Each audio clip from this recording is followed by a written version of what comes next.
തന്ത്രി എൻ്റെ റഡാറിൽ പെട്ടതാണ് 2015-16. പക്ഷെ അന്ന് അദ്ദേഹത്തെ പറ്റി വലിയ ഇതൊക്കെ പറഞ്ഞുകൊണ്ട് പിന്നെ നമുക്ക് ഡയറക്റ്റ് എവിഡൻസ് ഇല്ല.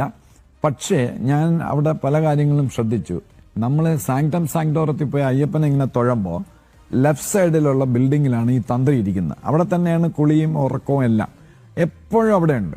അതിൻ്റെ തൊട്ടിപ്പുറത്തൊരു മുറിയിലാണ് ഇദ്ദേഹത്തിൻ്റെ ശിഷ്യനായ മേൽശാന്തി ഒരു പ്രധാന ശിഷ്യനാണ്. അതെപ്പോഴും അങ്ങനെയാണ്. അപ്പം എനിക്ക് നേരത്തെ സംശയം ഉണ്ടായിരുന്നു ഇവർ തമ്മിൽ കൂട്ടുകച്ചവടം ഉണ്ടെന്ന്. അപ്പോൾ എനിക്ക് പെട്ടെന്നൊരു ഇൻഫർമേഷൻ കിട്ടി. ഇദ്ദേഹത്തിൻ്റെ ശിഷ്യനായ മേൽശാന്തി അങ്ങനെ 25 ലക്ഷം കൊടുത്താണ് വരുന്നത്, ബോർഡിന് 25 ലക്ഷം രൂപ കൊടുത്താണ് വരുന്നത് അന്നത്തെ കാലത്ത്. ഇയാൾ അവിടെ ഒരു മുറിയിൽ ഈ ചെട്ടിയാന്മാരെയും തെലുങ്കന്മാർ, തമിഴന്മാർ, ഭയങ്കര പൈസക്കാർ, അവരെയൊക്കെ വിളിച്ച് അവിടെ തറയിലിരുത്തി ചമ്പളം വെട്ടി ഇരുന്നിട്ട് ഈ 1 രൂപ കോയിൻ ഇങ്ങനെ നെറ്റിൽ ഒട്ടിച്ചു കൊടുക്കും. ഒട്ടിച്ചു കൊടുത്തോണ്ട് ഇവർ ആ ബാഗിൽ നിന്ന് എനിക്കൊന്ന് ഒരു കെട്ടെടുത്ത്, എനിക്കൊന്ന് 10 ലക്ഷം എത്രയെന്ന് എനിക്ക് അറിഞ്ഞുകൂടാ, ഒരു കെട്ടെടുത്ത് 2500 നോട്ട് കെട്ടെടുത്ത് അങ്ങ് ഇടുകയാണ് ചെയ്യുന്നത്. അപ്പോൾ ഞാനിത് അറിഞ്ഞപ്പോൾ എനിക്കവിടെ നേരിട്ട് ഞാൻ ചെല്ലണമെന്ന് ചോദിച്ചിട്ട് ഞാൻ SI പ്രശാന്ത്, അദ്ദേഹം ഇപ്പോൾ CA ആണ്, പ്രശാന്തിൻ്റെ അടുത്ത് ഞാൻ പറഞ്ഞു, പ്രശാന്ത് നിങ്ങൾ ഒരു കാര്യം ചെയ്യൂ, തന്ത്രിയുടെ അല്ല മേൽശാന്തിയുടെ മുറിയിൽ പോയിട്ട് മൊബൈൽ ഫോണിൽ എന്നെ വിളിക്കൂ എന്ന് പറഞ്ഞു. അപ്പോൾ അതേപോലെ ചെന്നു.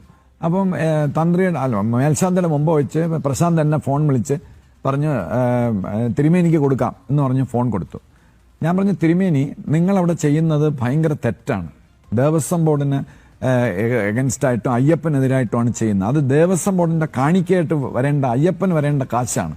അത് നിങ്ങൾ 1 രൂപ കോയിൻ ഇങ്ങനെ നെറ്റിയിൽ ഒട്ടിച്ച് പ്രൈവറ്റായിട്ട് നിങ്ങൾ ഈ പൈസ വാങ്ങിക്കുന്നത്, തിരുമേനി അത് നിർത്തിയില്ലെങ്കിൽ നിങ്ങളുടെ പുറത്ത് ഞാൻ വൈകുന്നേരത്തിന് മുമ്പ് FIR എടുപ്പിക്കും, ഞാനിത് ഹൈക്കോടതിക്ക് റിപ്പോർട്ടും ചെയ്യും എന്ന് ഞാൻ പറഞ്ഞ അയാൾ നിർത്തി. SIT ആദ്യം, ഞാനാണ് SITയുടെ ലീഡറെങ്കിൽ ആദ്യം ക്വസ്റ്റ്യൻ ചെയ്യേണ്ടത് തന്ത്രിയാണ്, ഉണ്ണികൃഷ്ണൻ പോറ്റി അല്ല.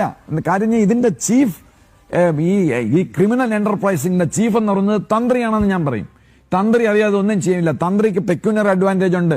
ജയകൃഷ്ണൻ എന്ന് പറഞ്ഞ മിടുക്കനായ ഹൈലി ഓണസ്റ്റ് ആയിട്ടുള്ള ആ പോലീസ് നമ്മുടെ ജഡ്ജ് അവിടെ ഉണ്ടായിരുന്നതുകൊണ്ട് മാത്രമാണ് ഇതെല്ലാം വെളി വന്നത്. അല്ലെങ്കിൽ ഇപ്പോഴും തന്ത്രിയും ഈ മേൽശാന്തിയും എല്ലാം കൂടെ കൊള്ളയടിച്ചുകൊണ്ട് തന്നെയാണ് ഇരിക്കുന്നത്.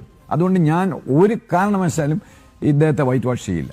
എന്റെ ഐഡിയ പോയി, നിന്റെ ഐഡിയ നിന്നെ ഞാൻ പട്ടി